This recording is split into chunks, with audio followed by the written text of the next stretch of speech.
Hi friends, I hope you are doing well. Today we'll talk about how to fix or how to solve the problem of quality on Google Maps. We click on settings, then we click on apps, default apps, app settings. Here you will search about Google Maps, here on Google Maps app. Then we click on first stop and you click OK. Here we'll enter to storage.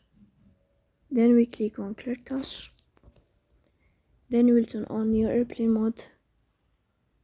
And you will wait a moment to turn off your airplane mode again to fix that problem.